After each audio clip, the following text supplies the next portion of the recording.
안녕하십니까, 최창희 선생님입니다. 오늘 이제 준비한 영상은 2020학년도 3월 전국연합 학력평가 해설 강의입니다. 이 영상을 보고 있는 친구들은 이미 시험을 다 보신 친구들이겠죠? 어떠셨어요? 집에서 사실은 보는 게 쉽지 않습니다. 일단 시험을 보신 학생 여러분 정말 수고 많으셨고요.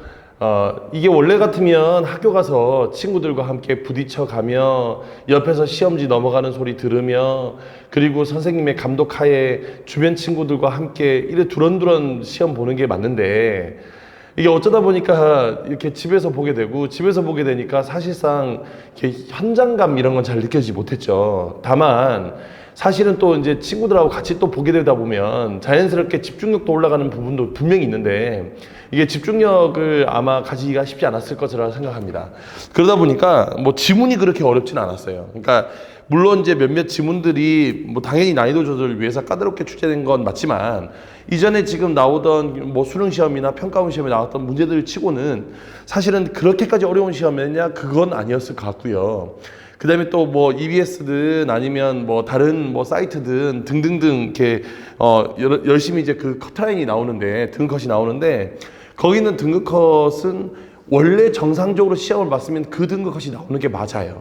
지금 93인가 그렇죠. 근데 이게 지금은 집에서 혼자 보다 보니까 아무래도 이제 본인 성적은 그 등급에 미치지 못할 것이고, 그래서 많은 실망감, 좌절감, 게다가 이게 3월은 3월인데 4월 말에서나 봤으니까 지금까지 내가 뭐 했나, 학교를 갔으면 좀 더 공부를 열심히 하고 또 그러면 정리가 잘 됐을 텐데 그러지도 못하고 어쩌다 보니까 집에서 공부하다 보니까 사실 공부도 잘 못했거든요. 그런저런 불안감들이 같이 중첩되어 있는 시험이 아니었을까라는 생각이 듭니다. 그래서 오늘은 일단 이 해설 강의도 해설 강의지만 차근차근 이제 요런 영역들은 좀 요렇게 준비했으면 좋겠어, 요런 이야기들과 함께 곁들여서 잘 얘기해 볼 테니까 한번 영상 잘 한번 보시고 필요한 부분 있으시면 참고하셔서 지금 본인의 학습 방향 요런 거하고 잘 맞춰서 해보셨으면 좋겠습니다. 자, 그러면 오늘은 먼저 지금 3월 고3 전국연합학력평가 3월인데 4월이네요. 그죠? 벌써 5월이 다가오고 있는데, 벌써 5월이 다가오는데 지금 3월 모의고사를 치고 있으니까 참 이게 뭐라고 해야 되죠? 이게 웃긴 일이라고 해야 되나요? 슬픈 일이라고 해야 되나요? 어쨌든 지금 그렇게 돼버렸는데, 자, 지금 여기 이제 화법 문제부터 차근차근 문제를 풀 건데, 사실 화작 문제는 제가 따로 풀어드릴 문제가 특히 뭐 많지 않습니다. 왜냐하면 문제가 너무 쉬웠거든요. 그러니까 차근차근 문제를 풀면 되는데, 자, 여기서는 이제 그것보다는 어떻게 하면 시간을 조금 더 압축해서, 어떻게 하면 시간을 좀 더 줄여서, 어떻게 하면 시간을 효율적으로 사용하는지에 대해서 얘기를 해볼 테니까 한번 잘 들어보세요. 자, 첫 번째 페이지 보시면 1, 2, 3번이 나옵니다. 첫 번째 페이지 1, 2, 3번 나오죠. 항상 여기는 1번부터 3번까지는, 자, 화법에 1번부터 지금 3번까지는 항상 문제 유형이 동일해요. 첫 번째 문제는 뭐가 나오냐면, 1번은 일단 발표문에 대한 설명이라고 했는데, 잘 보시면 말하기를 어떻게 할 것인가에 대한 말하기 방식에 대한 이야기가 나오고요. 첫 번째 문제는. 자, 그 다음에 두 번째 문제는 지금 뭐가 나오고 있냐면, 두 번째 문제는 보시면 자료를 활용하는 계획이 나옵니다. 자료를 어떻게 활용할 건가 하는 문제가 나와요. 그 다음에 3번 문제는 지금 뭐가 나오냐면, 3번 문제는 이어서 발표를 듣고 청중이 보인 반응이니까 듣기 후의 활동 문제가 나옵니다. 자, 여기는 이 문제는 지금 최근 2년간 수능 시험, 그러니까 작년 화법 문제는 3번 문제가 조금 다른 형태의 문제가 나오긴 했어요. 그런데 거의 6월, 9월 수능, 6월, 9월 수능 반복되는 문제 유형이라고 볼 수 있습니다. 이게 전형적인 문제 유형이거든요. 근데 이제 여기는 이 문제를 좀 더 효과적으로 풀려면 어떻게 했어야 되냐면, 잘 보세요. 그냥 얘를 그냥 원래대로 푼다고 합시다. 그럼 원래대로 푼다 그러면 아무 생각 없이 처음부터 읽을 겁니다. 안녕하세요. 저는 이번 시간에 조선의 왕실 의뢰인 종묘 제례에서 공연된 어쩌고 발표하고자 합니다. 그러면서 어쩌고 내려와서 이 포스터에도 알 수 있듯이 지금도 매년 5월 첫 일요일이면 종묘에서 종묘 대제가 거행됩니다. 현대 종묘 대제에서도 이 그림의 가나다처럼 악단과 무인들이 위치하여 어쩌고 이상 발표를 마치겠습니다라고 다 읽었어요. 근데 이렇게 다 읽어놓고는 1번 문제를 보는데 전문가의 말을 직접 인용하여 아무리 뭐 또 올라갑니다. 이제 또 올라가서 전문가의 말을 찾아보려고 하죠. 근데 전문가의 말은 없는 것 같아요. 2번 발표 중간에 자신이 말한 내용을 요약했다고? 그러면 또 올라가서 또 요약한 부분이나 찾아봐요. 그러면 지문을 여러 번 보게 됩니다. 자, 잘 들으세요. 결론부터 이야기하자면입니다. 이 화법과 작문에서 시간을 단축하는 가장 좋은 방법은, 여기는 이 화법과 작문에서 어쨌든 시간을 단축해야 되는 거니까 시간을 단축하는 가장 좋은 방법은 제가 이쪽 상단에 링크를 걸어 드릴 거예요. 1번부터 3번까지는 어떻게 풀어라. 그 다음에 4번부터 7번까지는 어떻게 풀어라. 8번부터 10번까지는 어떻게 풀어라. 이쪽 상단에 제가 링크를 이제 요 문항을 설명할 때마다 여기다가 지금 올려 드릴 텐데, 그럼에도 불구하고 이제 그것까지 들어가기 좀 귀찮으신 분들 있죠. 그걸 클릭해서 보면 되는데 그게 귀찮으신 친구들 위해서 여기는 이걸 제가 그냥 아주 심플하게 이야기를 하자면, 시간을 단축하는 가장 좋은 방법은 지문을 읽지 않는 겁니다. 맞잖아요. 그러니까 여기서 1번부터 3번까지의 문제를 지문을 읽지 않고 문제를 풀 수 있으면 그러면 당연히 자연스럽게 시간 단축이 될 겁니다. 그죠? 그런데 문제는 지문을 안 읽고 풀 수가 없어요. 아니, 여기서 발표문이 뭐가 나왔는지, 뭐 철수하고 영희하고 뭐라고 씹으려 되는지를 알아야 우리가 문제를 푸니까, 여기는 이거 가지고 만일에 예를 들어서 그냥 지문 안 읽고 푼다? 이건 거의 불가능합니다. 그렇게 이야기하자면 여기는 이 지문을 읽어야 되는 거죠. 그러면 읽으면, 자, 생각해 봅시다. 지문을 안 읽으면 시간이 단축이 돼요. 근데 지문은 읽어야 돼요. 그럼 읽어야 될 것 같으면 당연히 지문을 읽는 횟수를 줄여야 되겠죠. 그게 정답이에요. 무슨 말이냐면, 잘 들어보세요. 화법과 작문에서 시간을 단축할 때 가장 좋은 방법은 되도록이면 지문 읽기의 횟수를 줄이는 겁니다. 지문 읽기의 횟수를 최대한 줄이는 겁니다. 그러면 머릿속에 우리는 한 가지만 기억합시다. 어떤 것만 기억하시냐면, 최대한 여기 있는 이 지문과 문제를 동시에 해결할 수 있는 방법이 무엇이겠냐. 다시 말하면 한 번 읽을 때 여기 있는 세 문제 중에 한 문제는 같이 푼다고 생각하면 돼요. 그러니까 이를테면 내가 다른 건 몰라도 이 지문을 읽을 때 이 문제만큼은 같이 풀리라 하는 문제가 있으면 돼요. 그러면 여기는 이 지문을 읽을 때 이 문제만큼 같이 풀리라 하는 문제 중에 가장 좋은 문제는 여기는 2번의 자료 활용입니다. 이 지문과 문제의 설계를 잘 보시면 여기에 지금 처음에 자료를 보여주며, 자, 중간에 계속 괄호 치고 자료를 보여주며 자료를 가리키며 자료를 보여주며 이런 말들이 나와요. 근데 그 자료가 2번의 보기잖아요. 그러면 처음에 나왔던 자료를 보여주면은 이 자료 1번과 관련이 있을 겁니다. 그럼 제가 여러분 같으면 어떻게 했을 거냐면, 첫 문단 읽고 두 번째 문단 읽을 때쯤에 여기는 이 두 번째 내용을 읽고 바로 1번 선택지와 4번 선택지 정도를 해결할 거예요. 지금 무슨 말인지 이해됐죠? 그러니까 다시, 자료를 보여주며라는 말이 나오는 이 두 번째 문단을 읽고 여기는 2번 문제의 1번과 4번을 해결할 거다. 이건 이 말이에요. 그러면 이걸 해결하면 자연스럽게 지문을 읽어가면 문제를 해결하니까 한 번 읽고 한 문제가 해결이 돼요. 그러면서 이제 중간중간에 여기는 이 지문에다가 필요한 구간, 항상 시험에 나오는 말하기 방식 구간이 있어요. 거기다가 표시하고 밑줄 치고 하면, 그러면 여기는 이 문제를 풀면서 이미 지문을 읽었고 표시는 돼 있으면 그 표시만 보고 1번 문제를 풀면 됩니다. 지금 무슨 말인지 잘 안 하드시죠? 그러면 지금부터 제가 한번 해드릴 테니까 한번 잘 보세요. 자, 한번 가보겠습니다. 가보시는데 한 가지, 여기서 이제 또 다른 팁 하나. 여기는 1번부터 3번까지에 나오는 이 발표문은 항상 읽으실 때 주의할 게, 이 발표문은 유의할 점이 있어요. 유의할 점. 그러니까 표시해야 되는 구간들이 있습니다. 자, 첫 번째 어디에다가 표시를 하셔야 되냐면 1번 표시해야 되는 구간이 물음표, 느낌표, 따옴표 등의 문장 부호가 나오면 표시하세요. 왜? 들어보셨죠? 청중에게 질문을 하여 내용의 이해를 하고 있는지 묻는다. 이런 게 보통 여기는 이 말하기 방식의 선택지로 나오는 거 많이 보셨죠? 기출문제 풀어보면 압니다. 나옵니다. 그래서 여기다 표시를 해두셔야 나중에 한 번에 와서 말하기 방식 문제 풀 수 있어요. 자, 그다음 두 번째 어디다가 표시하시냐면 요렇게 괄호쳐져 있는 부분은 되도록이면 밑줄로 표시하세요. 그러니까 여기는 이 괄호친 부분, 청중의 반응을 살핀 후, 청중의 대답을 들은 후, 목소리에 힘을 주어, 이런 거 있죠. 여기다가 표시해 두는 겁니다. 이것도 나오니까. 3번 또 어디다 표시하냐면 구체적인 수치와 함께 이것의 출처 이런 거 나오면 표시합니다. 출처 이런 거 나오면 표시합니다. 어떤 자료를 이용하여 뭐뭐에 따르면 이런 거 표시해 두는 겁니다. 자, 그다음 네 번째 뭐 이런 거 있잖아요. 왜? 발표 순서 이거 보통 어디 나오죠? 예, 첫문단에 나와요. 첫문단에 발표 순서 혹은 마지막에 가면 내용 요약 요런 구간들이 나올 거예요. 그럼 이런 구간들은 미리미리 표시해 두면 저 1번 문제가 쉬워집니다. 자, 지금부터 한번 가보겠습니다. 안녕하세요. 저는 이번 시간에 조선의 왕실 의뢰인 종묘제례에서 공연된 종묘제례학에 대해서 발표하고자 합니다. 종묘제례학은 악인이 제례 절차에 따라 연주를 하면 이에 맞춰 무인들이 춤을 추는 종합예술로 음향의 조화를 이루도록 구성되었습니다. 이와 관련하여 자, 밑줄 꺼볼게요. 먼저 악기와 연주에 반영된 음향의 조화에 대해 설명한 다음 춤에 반영된 음향의 조화에 대해 설명하겠습니다. 거다음 밑줄. 그러면 이건 지금 이후에 나오게 될 내용을 먼저 순서를 제시해 놓은 구간이죠. 그럼 순서는 이렇게 나왔어요. 이제 이런 순서대로 나온다는 겁니다.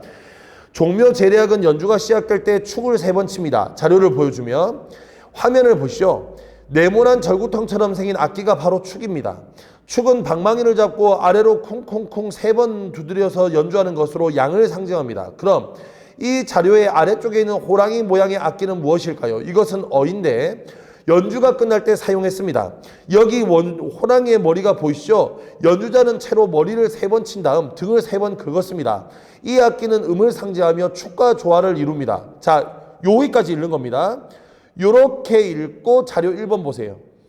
그러면 옆에 있는 2번 문제의 자료 1번 보니까 위에 게 축이고 밑에 게 어구나. 알겠죠?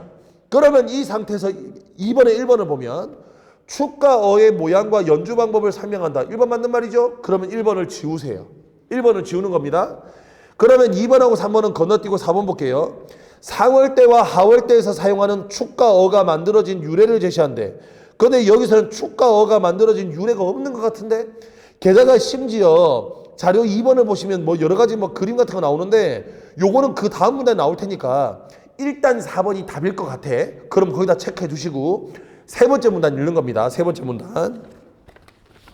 여기 앞에 자료는 종묘제례학의 공연에 담고 있는 오양친제 반차도라는 그림입니다. 이 그림에도 축과 어가 있습니다. 어디 있을까요? 그림에서 가로 표시된 부분이 상월대이고 나로 표시된 부분이 하월대입니다. 상월대와 하월대 오른쪽이 축, 왼쪽에는 어가 있습니다. 자료를 가리키면서 음이 상징하는 하월대에는 양의 음악인 양률이 연주되고 양을 상징하는 상월대에는 음의 음악인 음녀가 연주되어 음양의 조화를 이룹니다. 그러면 지금 여기서 뭐하고 있냐면 상월대네 하월대네 하는데 그냥 음양의 조화가 어떻게 이루어지나에 대한 얘기가 나와요. 자, 그 다음에 그 밑에 갑니다. 계속. 다의 많은 사람들이 아직 자료 3번으로 안 넘어갔어요. 다의 많은 사람들이 여러 줄로 서 있는 것이 보이시나요? 그들은 춤을 추는 무인들입니다. 지금 제가 중간에 계속 건너뛰고 있는데 마음이 급해서 그래요. 거기에 지금 물음표들은 다 동그라미 치면서 오셨어야 됩니다. 괄호 친 것들도 다 밑줄을 치면서 오셨어야 됩니다. 자, 계속 갈게요. 그래서 종묘제례학의 춤은 조상의 문덕을 찬양하는 문무와 무공을 찬양하는 무무로 나뉩니다. 문무는 양을 상징하기 때문에 음을 상징하는 몸을 숙이는 동작부터 시작하고 무무는 음을 상징하기 때문에 양을 상징하는 몸을 펴는 동작부터 시작합니다. 이렇게 춤에도 음양의 조화가 이루어집니다. 앞에는 음악의 음양의 조화, 아래쪽은 춤의 음양의 조화. 그러면 옆에 있는 2번 보겠습니다. 상월대와 하월대에서 이루어진 음양의 조화에 대해 설명한다. 누구 맞는 말이네요? 그럼 4번에 아이고 축과 어에 사용된 유래는 여기도 제시되지 않았어요. 그럼 그 다음 문단 아니요. 여기까지 끝이에요. 그 다음 문단은 자료 3번에 대한 겁니다. 무슨 말씀인지 알겠습니까? 그렇기 때문에 여기서 정답이 끝난 거예요. 정답 몇 번? 2번의 정답은 4번. 그리고 1번 봐.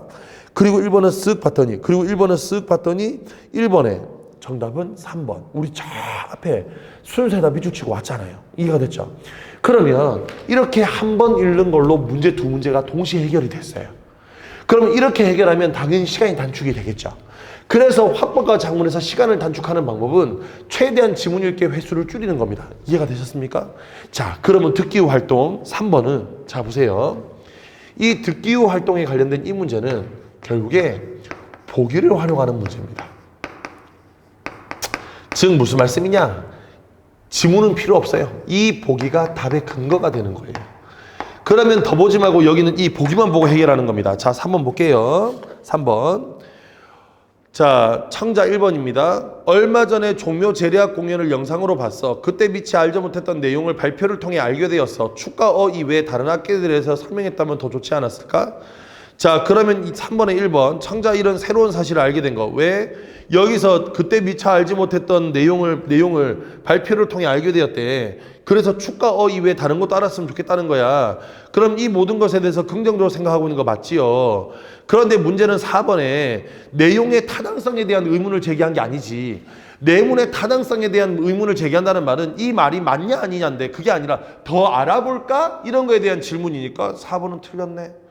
이게 무슨 3점이야? 그냥 딱 봐도 4번인데. 이해가 됐죠? 그래서 이렇게 풀면 아주 간단하게, 가볍게, 그리고 쉽게, 간편하게 시간도 단축하며 풀 수 있습니다. 별로 어렵지 않죠?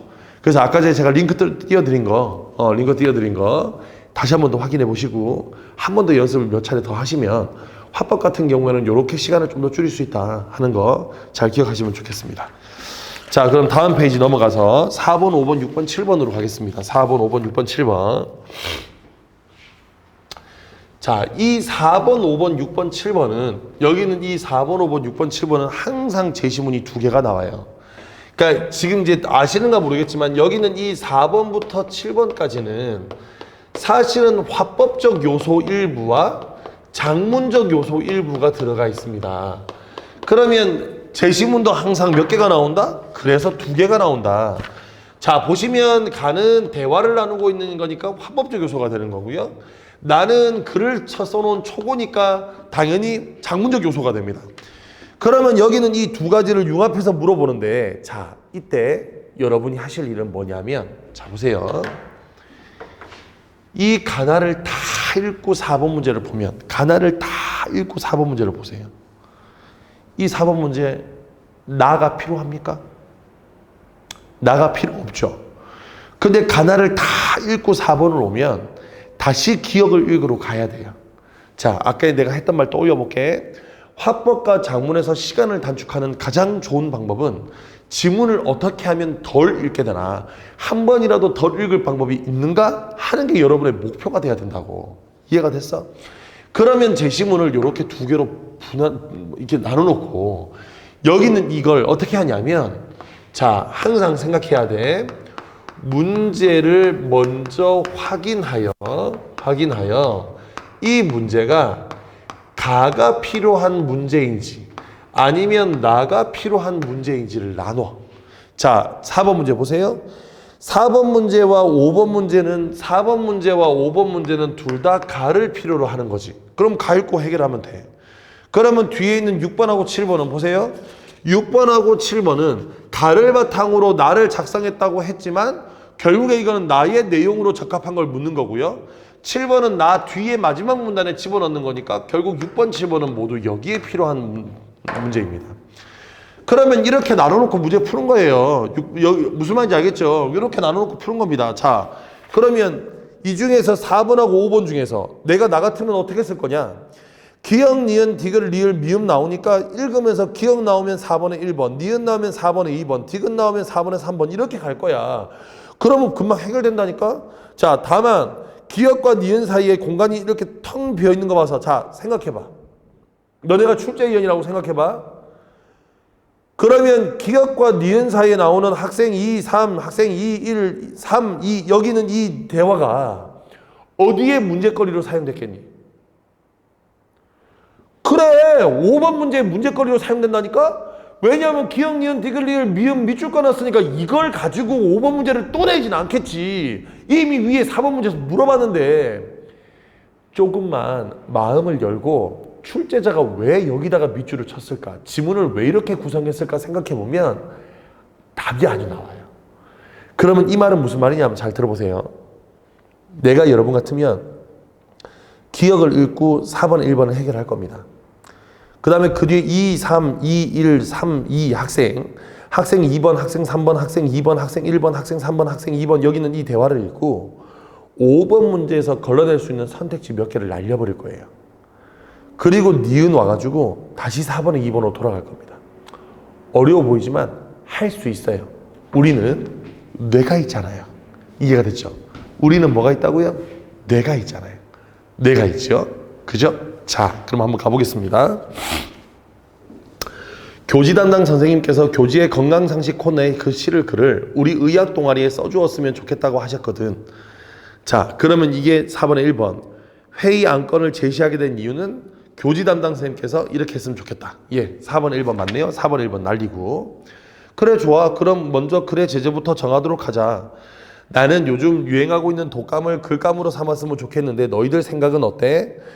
그러면 여기에 보건선생님께서 지난달에 학생 전체를 대상으로 독감 예방 교육을 하셨잖아. 아마 많은 학생들이 독감 예방법에 대해 잘 알고 있을 거야. 학생들에게 새롭게 알려줄 게 없을까? 그러면 독감은 패스, 얘는 그냥 씹혔어. 그럼 학생 1번, 그럼 척추 건강에 대한 정보를 알려주는 게 어떨까? 근래에 교지에 다룬 적도 없고 보건교육을 통해서 제시된 적이 없어서 척추 건강에 대해 구체적으로 잘 알지 못한 학생들이 많을 거야. 좋아, 우리가 하루 중 대부분의 시간을 앉아서 보내다 보니 목이나 허리가 뻐근하다고 느끼는 경우가 많잖아. 척추 건강에 대한 정보는 많은 학생들이 알고 싶어하는 내용일 거야.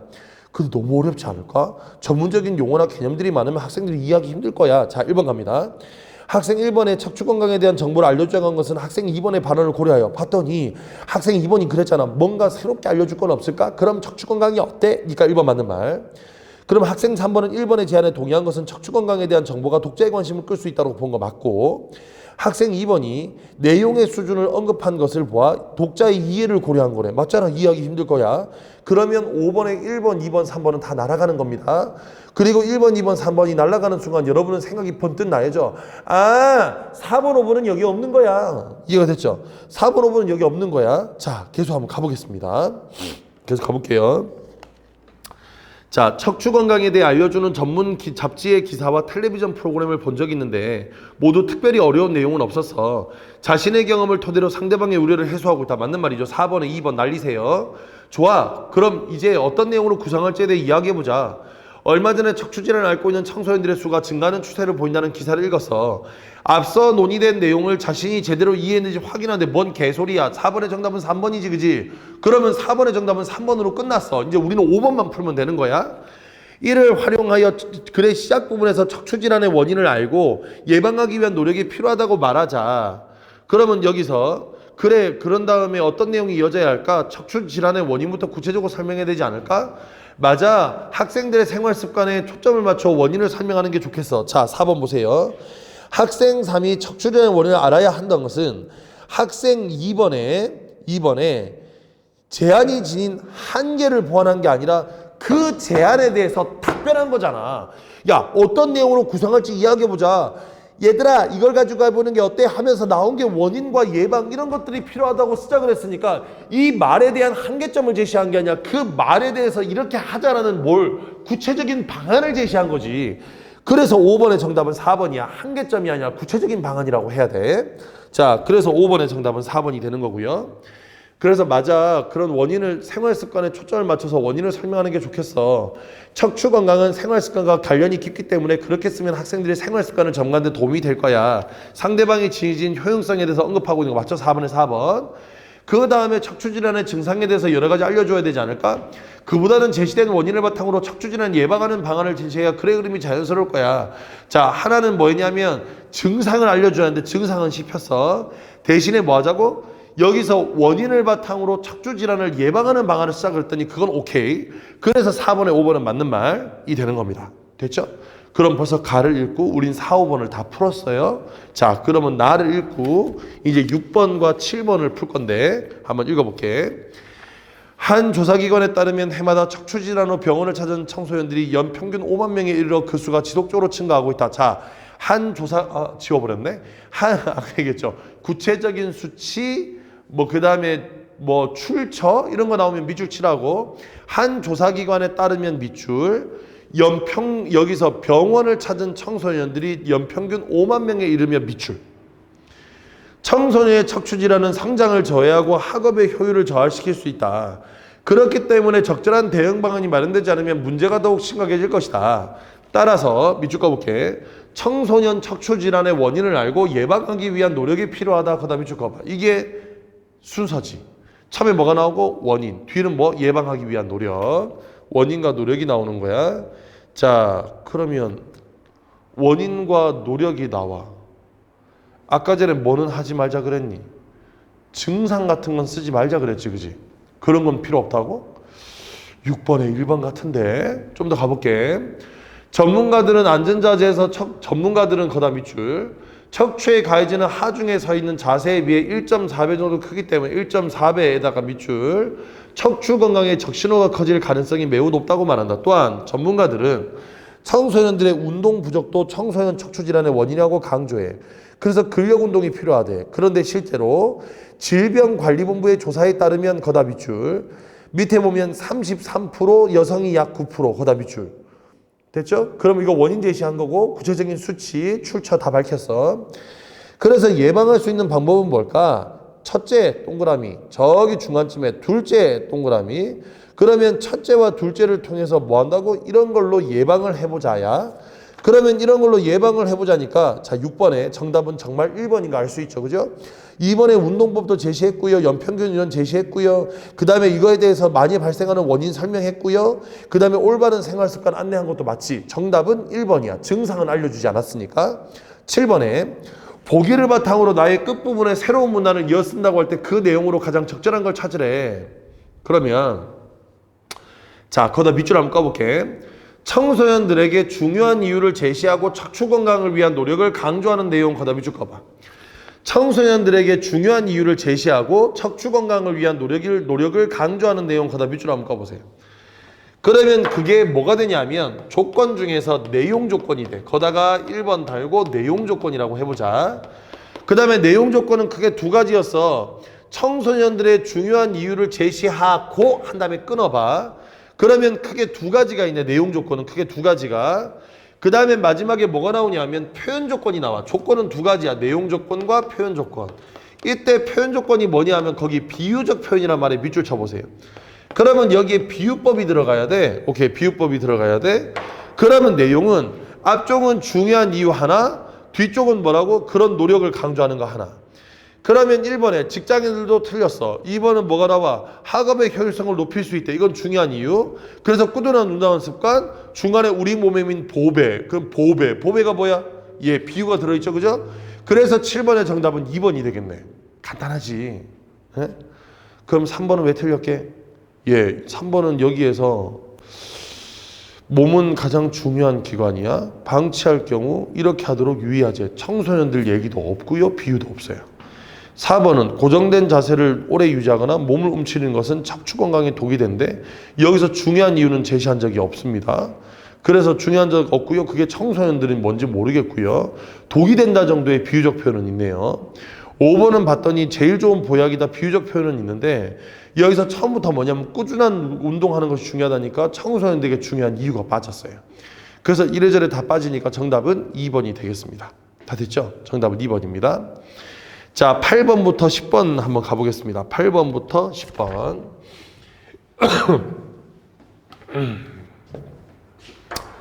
여기 8번부터 10번까지는 장문 문제죠. 8번부터 10번까지는 장문 문제인데, 자, 얘는 항상 뭐가 나오냐면, 가에는 글쓰기 계획이 나오고, 글쓰기 계획 혹은 장문 계획이 나오고요. 그 다음에 나에는 그걸 바탕으로 쓴 글, 보통 초고 혹은 글, 요게 제시가 됩니다. 자, 안타깝게도 앞에 있는 1, 2, 3이나 4, 5, 6, 7은 요렇게 읽으면 좀 더 빨리 풀 수 있어 라는 방법이 있는데 여기는 이 8번부터 10번까지의 장문 문제는 특별한 방법은 없어요. 그냥 우리가 읽고 푸는 수밖에 없어. 천상.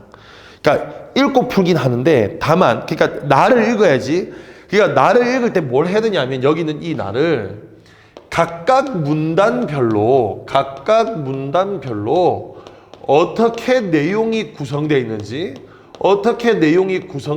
를 파악하셔야 됩니다.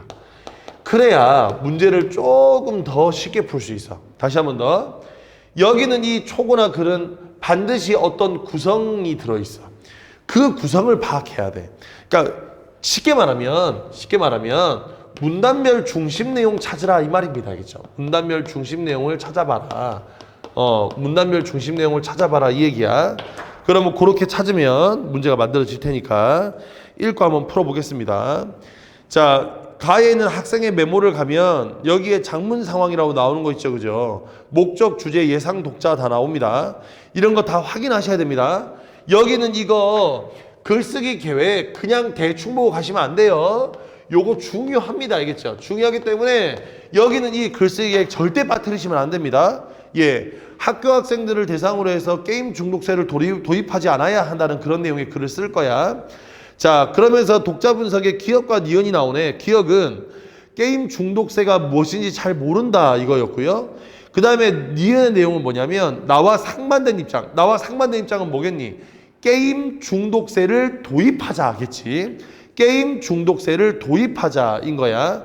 그러면 요거 두 가지가 있다라고 생각하고 지금부터 이걸 읽어야 되는 거야. 자, 그러면 나의 학생의 글입니다. 요거는 문단별로 중심 내용을 잘 찾아서 읽어가면서 여기는 이 게임 중독세가 어떤지를 알아야 되는데 요건 시간 관계상 읽지는 않고 바로 문제 풀면서 설명할게요.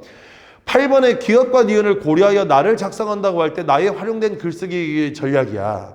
그러면 기억은 당연히 잘 모른다는 거잖아. 잘 모르는 애들에 대해서 설명을 해야 되니까 게임 중독세에 대한 개념 이거 첫 문단에 나와요.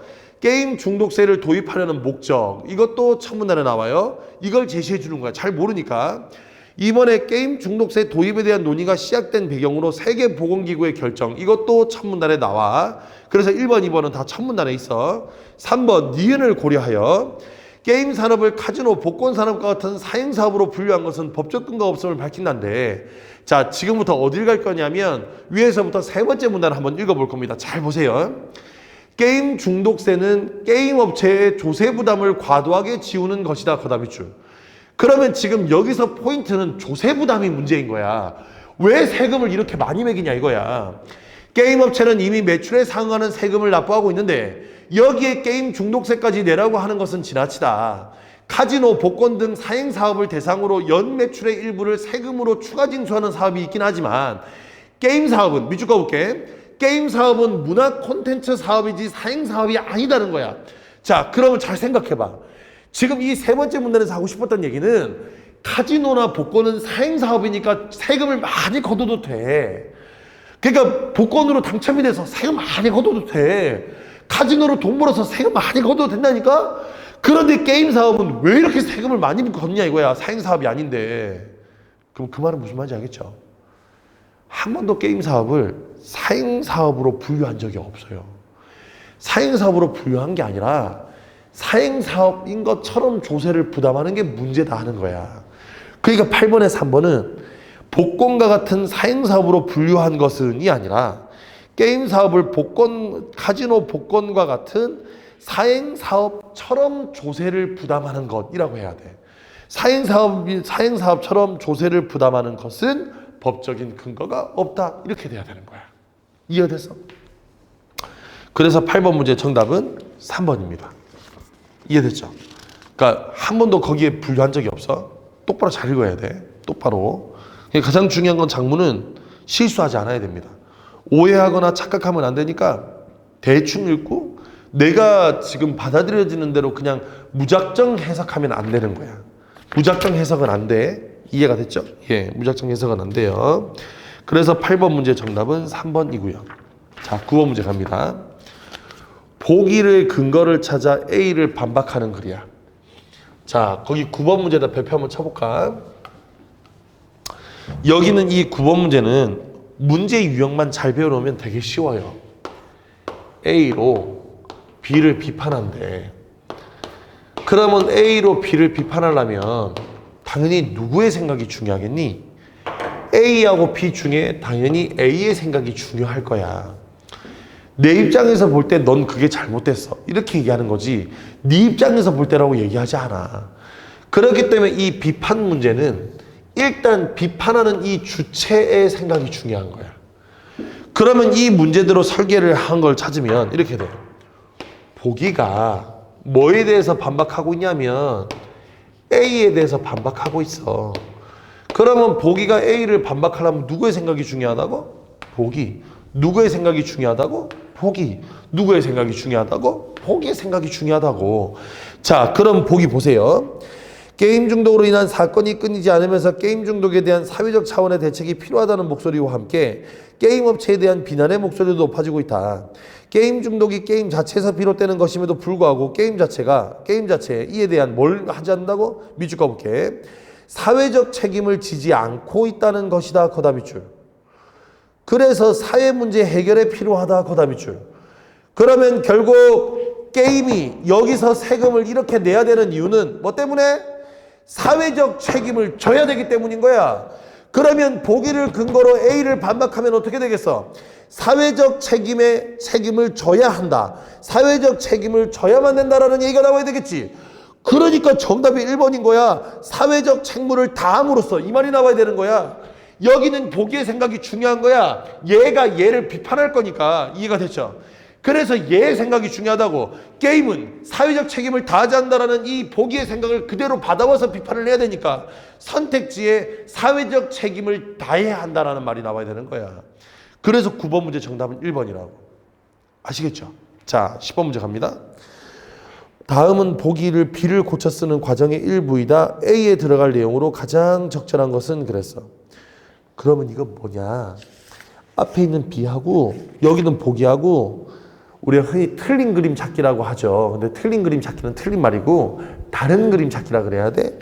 여기는 B하고 여기는 보기하고 뭐가 달라졌는지 봐. 뭐가 달라졌는지 보시면 B에 가운데 있는 문장이 있어. 과거에는 사람들이 게임을 하는데 즐거움을 찾았으나 이제는 게임을 하는 것을 보고 공유하는 데서 즐거움을 찾고 있다는 문장이 있어. B에. 그 다음에 고친 거는 보니까 그 문장은 사라지고 사이에 뭐가 들어가 있다고? 구체적인 수치가 들어가 있어. 그러면 불필요한 건 빼고 여기다가 뭘 집어넣은 거? 구체적인 수치를 집어넣은 건데 구체적인 수치는 보통 뭐라 그래? 그걸 근거라고 하죠. 그러니까 근거를 집어넣었다고. 불필요한 내용은 빼고 근거를 집어넣었어. 불필요한 내용은 빼고 근거를 집어넣었어. 정답은 2번이 되는 겁니다. 그래서 10번 문제 정답은 2번이에요. 이렇게 화작을 풀어주시면 된다. 연습을 많이 해야 돼. 화법과 작문은 무조건 문제의 양이 필요하게 돼 있어요. 그러니까 화법과 작문을 여러분이 왜냐하면 화법과 작문의 특징은 뭐냐면 이 화작은 지옥만 다르지 문제의 구성이나 유형이 사실은 크게 달라질 게 없고 이게 정해져 있는 거야. 그러면 문제의 구성이나 유형이 정해져 있다는 말은 충분히 그 문제에 대해서 어떻게 풀 건가에 대한 방법만 내가 마련한다면 그 문제를 어떻게 풀 건가에 대한 방법을 충분히 연습할 수 있다면 여기는 이걸 충분히 연습을 했다면 자연스럽게 문제가 풀려요. 자연스럽게.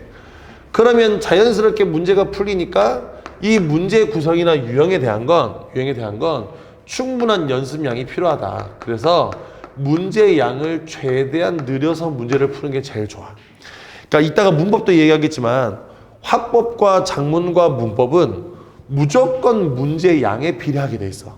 그러니까 선생님 그렇게 치면 맞죠. 문학이나 독서도 문제의 양에 비례하게 돼 있어. 그런데 문학이나 독서는 무작정 푸는 것보다는 풀고 난 뒤의 작업이 되게 중요하거든. 이따 얘기하겠지만 풀고 난 뒤의 작업. 그러니까 풀었던 지문을 내가 어떻게 분석하고 내가 어떻게 한번 해보고 하는 게 되게 중요한데 여기는 이 화법과 작문과 이제 뒤에 이어서 하게 될 문법은 충분한 문제의 양을 가져가는 게 더 중요합니다. 알겠죠? 충분한 문제의 양을 가져가는 게 더 중요해. 그거 잘 생각하면서 해야 됩니다. 그거 잘 생각해야 돼요. 자, 그러면 11번 한번 가보겠습니다. 자, 11번은 의문의 변동이네요. 자, 의문의 변동은 너무 어렵게 생각하지 말자. 조금 달라진 것만 한번 찾아볼게. 여기서 잘 입다라는 이 단어가 잘 입다가 됐어. 자, 그 다음에 감맥이다라는 게 있어. 그러면 여기는 이 감맥이다라는 건 감맥이다 가되 지금 현장에서 이제 선생님한테 수업을 듣고 있는 학생들은 잘 아시죠? 이런 문제가 나오면 여기에 뭐 니은 첨가가 들어갔네 뭐 된소리 대기가 들어갔네 이게 필요한 거 없어. 이런 건 안 필요해. 필요한 건 뭐만 하냐면 바뀐 부분만 찾는 거야. 들었지? 우리 현장 강의 듣고 있는 친구는 잘 아시죠? 이런 문제가 나오면 여기에 니은 첨가됐네 유마가 됐네 이건 필요가 없어. 바뀐 부분만 찾는 거야. 요렇게 바뀌었다는 것만 보면 돼. 그러면 첫 소리의 이응은 아무것도 없는 건데 그 자리에 리을이 들어갔어요. 그런데 우리가 알다시피 문법 규칙에 리을 첨가라는 말은 들어본 적이 없어. 그치? 그럼 뭐가 첨가된 거? 니은이 첨가된 거네. 거기에 니은이 첨가된 다음에 그 자리에 리을이 됐으니까 그러면 유마가 일어난 거고 그 뒤에 디귿이 쌍디귿 됐으니까 얘는 교체가 일어난 거네. 교체가 뭐가 들어있냐 하면 유음화랑 된소리 대기가 들어있어요. 유음화랑 된소리 대기가 들어가 있어. 그러니까 된소리 대기가 들어있으니까 이거 교체구나 할 수 있어요. 자, 그 다음 이해 갑니다.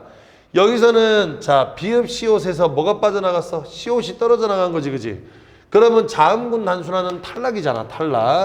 탈락이라는 자음군 단순화가 이루어졌고요. 자음군 단순화가 이루어졌고요. 그 다음에 맥이다는 다 똑같은데 뭐가 바뀌었냐면 비읍이 뭘로 바뀌었다? 미음으로 바뀌었어.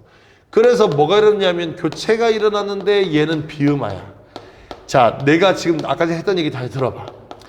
만일 이걸 유음하다, 된소리 대기다, 비음하다 이렇게 너무 구체화시켜서 놓으면 이 문제 답이 안 나와. 지금 내 말이 이해됐어? 원하는 건 이거지.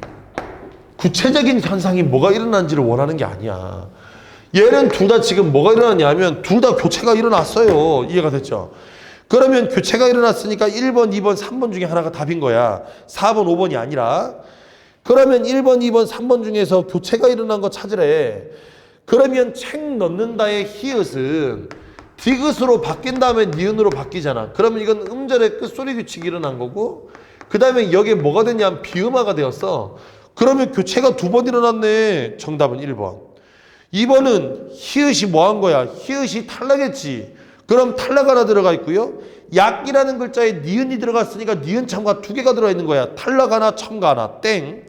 3번은 교체라 그랬는데 여기서 교체가 된 건 없고 어디 들어있어? 맨 마지막에 니은이 첨가된 거 하나 있네. 그럼 첨가 하나 끝. 그래서 정답은 1번이야. 이해가 됐죠?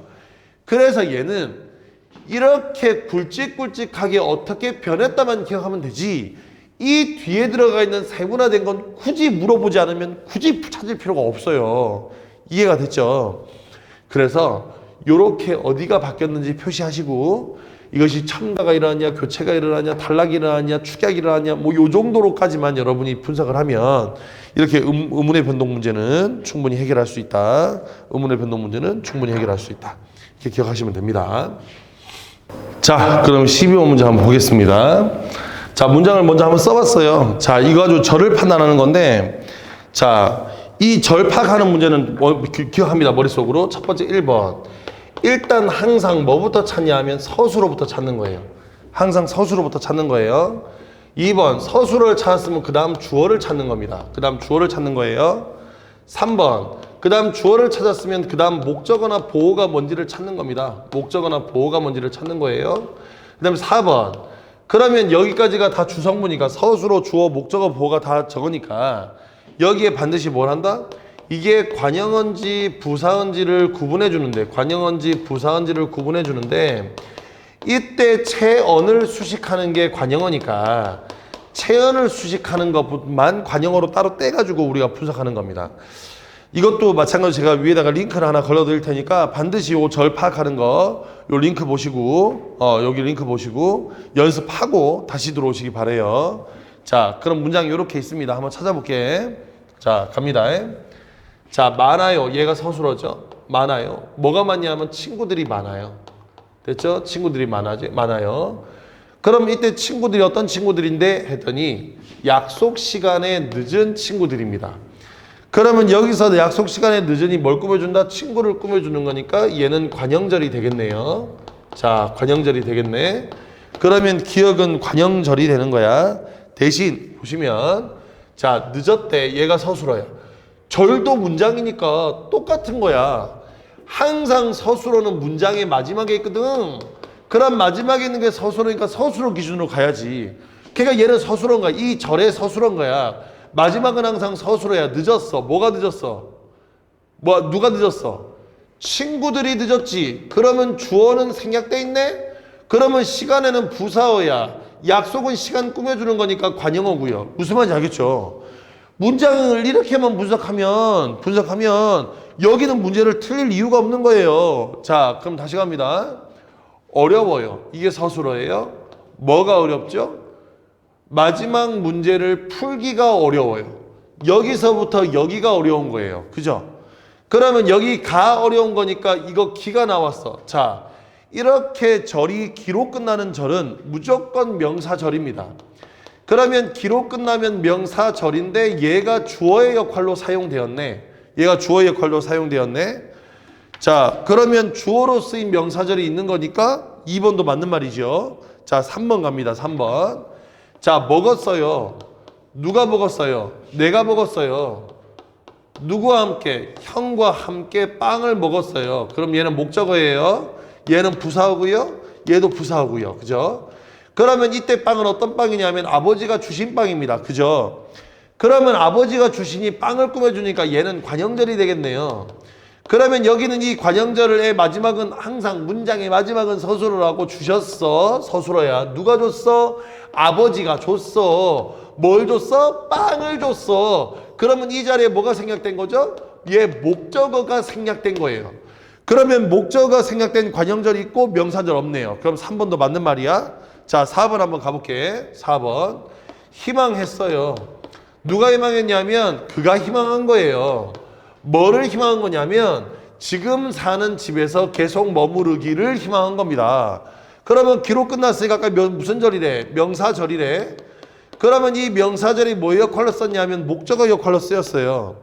그러면 아이고 정답 4번이네. 부사어로 쓰인 명사절이 아니라 목적어로 쓰인 명사절이라고 해야 되겠지? 그럼 얘는 서술어예요. 머물러요. 자, 누가요? 그가요. 그러면 얘는 뭐가 생략된 거?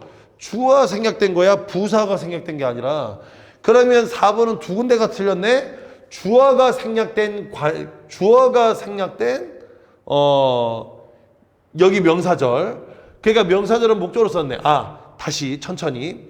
지금 사는 집에서 계속 머무르기. 얘가 서술어야. 주어는 생략됐어. 이게 부사어죠. 얘도 부사어죠. 이게 관형절이네. 그러면 지금 사는 집이잖아. 그러면 지금 살고 있어. 누가? 그가. 마찬가지로 뭐야? 마찬가지로 주어가 생략된 거야. 여기서 머무르는 것도 그고 사는 것도 그잖아. 그러면 여기서 둘 다 주어가 생략된 거네. 그래서 4번은 주어가 생략된 관형절이 있고 목적으로 쓰인 명사들이 있습니다가 맞는 말이니까 정답은 4번이고요. 알았어요. 뭘 알았죠? 그들은 알았어요. 뭘 알았냐면 우리가 어제 목적지에 도착했음을 안 거야.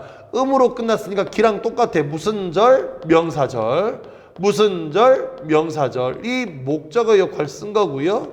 얘는 당연히 알았다를 꾸며주니까 부사어겠지? 그러면 마지막 이 친구가 서술어입니다. 그죠? 도착했음이 서술어야. 도착해서 누가 도착했어? 우리가 도착했어. 어디에 도착했어? 목적지에 도착했네. 어제. 모두 다 부사가 되겠지. 그지? 요렇게 됩니다. 그래서 여기 있는 문장을 요렇게 분석해주면 뭐가 나와도 문제를 다 풀 수 있어요. 이해가 됐죠? 그래서 요렇게 문장 성분 찾는 연습을 반드시 해주셔야 됩니다. 그래서 이걸 어떻게 하시냐면 잘 들어봐. 요거 마무리 지을까? 그럼 얘는 부사가 되겠지? 여기는 서술어겠네. 이 친구는 목적어고 얘 친구는 마지막을 꾸며주니까 관형어가 되겠네. 지금 빠진 거 다 했나? 예. 요거 다시 한 번 더 요렇게 한번 써보시고 문장을 깨끗한 연습장에다 쓴 다음에 선생님이 지금 정답은 알려드렸으니까 이렇게 분석한다는 알려드렸으니까 찬찬히 다시 한번 해보는 거야. 그래서 절도 한번 그어보고 이게 무슨 절인지도 파악해보고 그 다음에 거기에 문장 성분으로 어떤 역할로 쓰였냐 아니면 문장 성분이 뭐가 생략됐냐 요런 거 하나하나 다 찾아서 한번 정리 한번 해보는 겁니다. 그래서 이렇게 정리해 보시면 아마 도움이 많이 되실 거예요. 그래서 절은 이렇게 문제를 푼다 기억하시면 되겠고요. 자, 옆에 있는 13번 문제 갑니다. 13번 문제는 더 쉬워, 사실은. 이건 두 개를 끊으면 되는데, 새해는 새하고 해하고 더해진 건데, 새는 new, 과정사잖아. 해는 명사고요. 이번에 굵은 소금은 굵은하고 소금하고 더했지. 그러면 굵다가 뭐게? 동사가 아니잖아. 동작이 아닌데 굵은 건 모양이잖아. 그래서 형식, 이거는 상태를 이야기하는 거니까 이번에 동사의 활용형이 아니라 뭐라 해야 돼? 형용사의 활용형을 썼다 그래야지. 디귿의 산나물은 산하고 나물하고 더해진 거니까 명사 맞고요. 척척박사는 부사와 명사가 결합한 거 맞고요. 어린아이는 어리다와 아이를 결합한 거니까 형용사와 명사를 결합한 거 맞습니다. 맞고요. 그 다음에 14번부터 15번 갈게요. 사실은 14번, 15번에 여기에 지금 보시면 열심히 지문이 나오는데 이 지문형 구조의 문제는 지문을 먼저 읽을 필요가 없어. 14번 문제를 풀어봐 일단. 풀어보시면 여기는 지문이 필요가 없어요. 그리고 얘는 너무 쉽잖아 사실. 정답은 3번이야. 왜? 14번의 정답이 왜 3번이겠어? 과거를 만들어주는 선어말 의미는 두 개밖에 없는 거야. 그러니까 무슨 말이냐면 잘 들어봐. 이렇게 되는 거거든.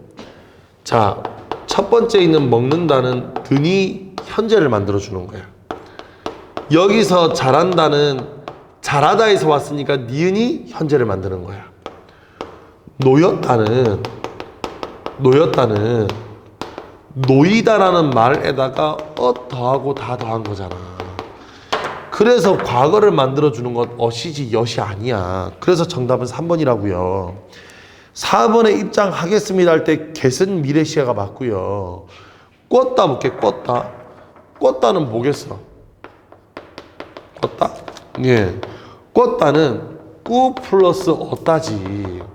그러니까 얘도 당연히 것 자체가 아니라 어시 과거를 만들어 주는 거죠. 그래서 14번의 정답은 3번입니다. 15번은 보기에 기역과 니은에 해당하는 예를 찾아 바르게 짝지은 것은 그랬어요.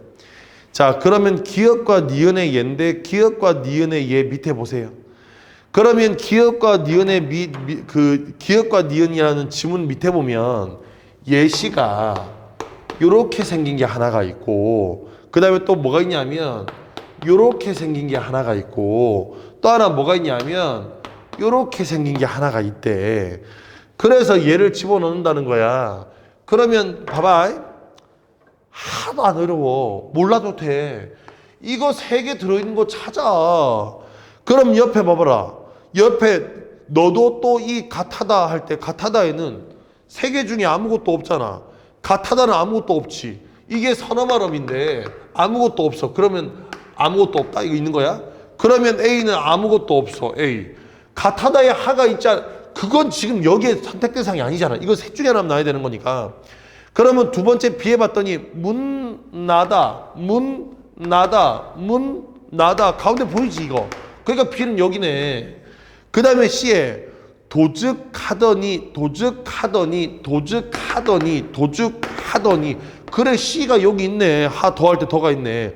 오뇨 어디 있냐고. 이 어디 있냐고 오뇨가. 그러면 D는 이쪽이겠네. 그 다음에 아니하리니 리 거기 있잖아. 리. 그러니까 뭐가 돼야 돼? 이도 여기에 들어가야 돼.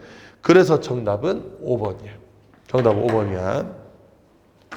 다 됐죠? 자, 그래서 여기까지 이제 화작문을 마무리할 건데, 아까 얘기했던 것처럼 기억나지? 문제 양이 중요하다고. 특히 문법 같은 경우에는 반드시 개념을 한번 떼야 돼. 그러니까 아까 전에 절 같은 문제 12번 문제는 좀 어려워. 많이 절을 공부하지 않은 친구들은. 그러니까 뒤에 나오는 13번, 14번, 15번은 사실 그렇게까지 까다로운 문제 아니거든. 그러니까 낯설고 좀 어려워 보여서 그렇지. 이렇게 찾는 건 예시 들어있는 거 찾아주기만 하면 돼. 별거 아니잖아. 예시 들어있는 거 찾아주기만 하면 된다니까. 별거 아니야. 그래서 얘는 별거 아닌데 정작 중요한 게 12번 같은 거야. 그건 연습을 하거나 개념 정리가 돼 있지 않으면 아주 어려워요. 그래서 되도록이면 기출문제를 가지고 그냥 문제를 들다 풀지 말고 반드시 뭐 인강이 됐든 학원 강의가 됐든 개념사가 됐든 학교 수업이 됐든 뭐가 됐든 간에 개념 정리를 한번 반드시 하고 그 개념 정리를 바탕으로 내가 이렇게 풀어야 되겠다, 이렇게 접근해야 되겠다, 이렇게 해야지, 저렇게 해야지, 이런 것들을 완벽하게 조금 토대를 잡은 다음에 그 다음 문제를 풀면서 그걸 확인해가는 작업이 되게 필요합니다. 그래야 본인이 구멍난 개념이 뭔지를 알죠. 그래서 그런 것들을 하기 위해서는 어쨌든 문법은 개념 강의를 먼저 한번 들으시고 개념 강의를 개념서를 좀 읽어보시고 그 다음에 기출 문제를 가지고 빠진 개념이 뭔지에 대해서 충분히 연구하고 학습한 다음에 체크해 보시고 다시 정리 이렇게 해보셨으면 좋겠어요. 됐죠? 네, 그러면 요것으로 마치고요. 잠시 뒤에 우리는 문학 지문으로 돌아오도록 하겠습니다. 감사합니다.